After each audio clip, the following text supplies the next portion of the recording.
మీరు ఆంధ్రప్రదేశ్ లో దేవాదాయ ధర్మాదాయ శాఖ సంబంధించినటువంటి ప్రధానమైనటువంటి దేవాలయాల్లో దేవుడి యొక్క ఆస్తులకి దేవుడి యొక్క నగలకి భద్రత లేకపోతే ఎవరు ఆంధ్రప్రదేశ్ ప్రజలు ఏమనుకుంటారు అని చెప్పని కూడా ఈ సందర్భంగా అడుగుతా ఉన్నాం. ఇదే కాదు, ఆంధ్రప్రదేశ్ లో ఈ మధ్య కాలంలో వచ్చినటువంటి పత్రికల్లో వచ్చినటువంటి అంశాలు చూస్తే చాలా ఆశ్చర్యం కలుగుతా ఉంది. ఈరోజు విశాఖపట్నం పంచదారుల కొండ, స్వామికి సంబంధించినటువంటి పంచదారుల కొండని కూడా ఇష్టానుసారంగా అక్కడ ఉన్నటువంటి ఎంపీ, అక్కడ ఉన్నటువంటి ఎమ్మెల్యే కొట్టేసుకుని లక్షలు టన్నులు సంబంధించినటువంటి ఇదంతా కూడా తరలిచ్చేస్తా ఉంటే మా ఎంపీలు పార్లమెంట్ లో మాట్లాడారు, మా ఎంపీలు కేంద్ర ప్రభుత్వం దృష్టి తీసుకువెళ్లారు.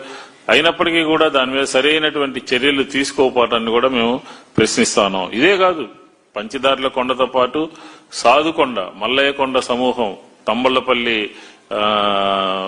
అన్నమయ్య జిల్లాలో ఉంది. దాని విషయంలోనూ కూడా అక్రమ మైనింగ్ చేయడం కోసం చేస్తా ఉన్నారు. అలాగే అనకాపల్లి జిల్లాలో రాంపిల్లి సంబంధించినటువంటి రాముల వారి కొండ మీద కూడా అక్రమ మైనింగ్ జరుగుతూ ఉంది. ఇలా కొండల్ని కొట్టేసేటటువంటి, కొండల్ని పీల్చి పిప్పి చేసేటటువంటిది ఇది. పెద్ద పెద్ద స్వామికి సంబంధించినటువంటి, అమ్మవార్లకు సంబంధించినటువంటి దేవాలయాలు కొండల్లో కూడా ఈ రకమైనటువంటి మైనింగ్ జరగడం అనేది సరైనటువంటిది కాదు అని చెప్పని కూడా చెప్తా ఉన్నాం. అలాగే మేము చూడండి, మా ప్రభుత్వంలో వైఎస్ జగన్మోహన్ రెడ్డి గారు విజయవాడ కనకదుర్గమ్మ అమ్మవారికి సంబంధించినటువంటి మాస్టర్ ప్లాన్ ని శంకుస్థాపన చేసిన తర్వాత 216 కోట్ల రూపాయలతో, తర్వాత ఒక జీవో కూడా ఇష్యూ చేయడం జరిగింది 70 కోట్ల రూపాయలతో.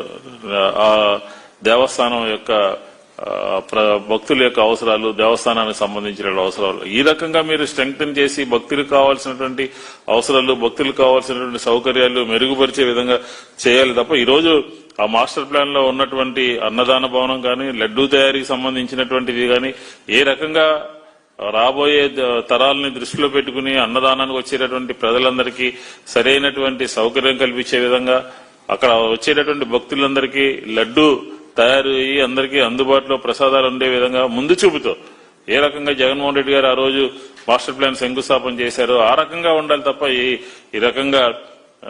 ఈ రకమైనటువంటి కొండల్ని పిండి చేసేటటువంటి కార్యక్రమము, అలాగే అమ్మవారి మెడలో నగలు, మంగళసూత్రాలు మాయమైనటువంటి కార్యక్రమం ఈ రకంగా జరగడాన్ని మేము తీవ్రంగా వ్యతిరేకిస్తా ఉన్నాం. దీన్ని సరి చేసుకోకపోతే వైఎస్ఆర్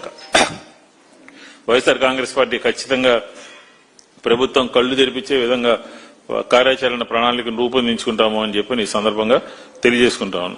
దీంతోపాటు 2022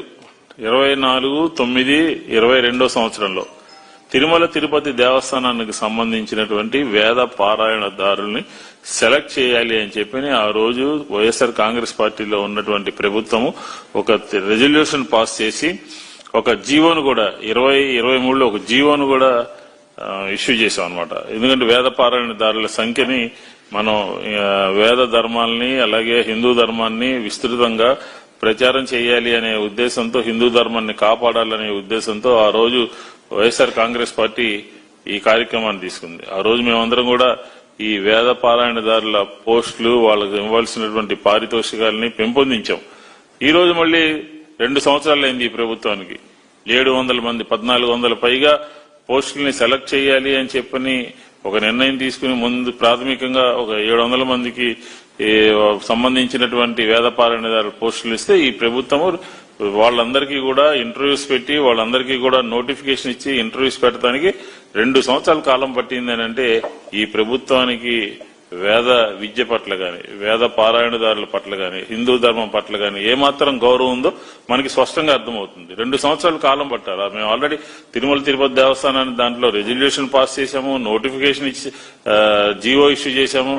దాని చివరి క్షణంలో ఎన్నికలు వచ్చినటువంటి సందర్భంలో దాన్ని ఇమీడియట్ గా అమలు చేయాల్సినటువంటి ప్రభుత్వము దీన్ని అశ్రద్ధ వహించి 2 సంవత్సరాలకి 2-3 రోజుల క్రితం ఒక 700 మందికి సంబంధించినటువంటి వాళ్ళు సెలెక్ట్ చేసి ఇవ్వడం జరిగింది. కాబట్టి ఈ ప్రభుత్వానికి హిందూ ధర్మం పట్ల గాని, ఈ ప్రభుత్వానికి దేవాదాయ ఆ ధర్మాదాయ గుళ్ళ యొక్క పరిరక్షణ పట్ల గాని, అలాగే ఈ కొండలకు సంబంధించినటువంటి మైనింగ్ ని ఇమ్మీడియట్ గా తక్షణం ఆపాలి అని చెప్పని కూడా మేము ఈ సందర్భంగా డిమాండ్ చేస్తాం. అక్కడ పంచదారులకు సంబంధించినటువంటి కానీ, అలాగే ఇక్కడ సంబంధించినటువంటి సాధు కొండ విషయంలో కానీ, అలాగే రాంబిల్లిలో రాముల వారి కొండ విషయంలో కూడా ప్రభుత్వం ప్రత్యేకమైనటువంటి శ్రద్ధ తీసుకోవాలి. లేకపోతే ఖచ్చితంగా ఈ జరుగుతున్నటువంటి విషయాల మీద వైఎస్ఆర్ కాంగ్రెస్ పార్టీ భక్తుల దృష్టికి, ప్రజల దృష్టికి ఈ ప్రభుత్వం యొక్క వైఫల్యాల్ని, ఈ ప్రభుత్వం చేస్తున్నటువంటి కార్యక్రమాలని ప్రజల దృష్టికి తీసుకెళ్తాము అని చెప్పని కూడా ఈ సందర్భంగా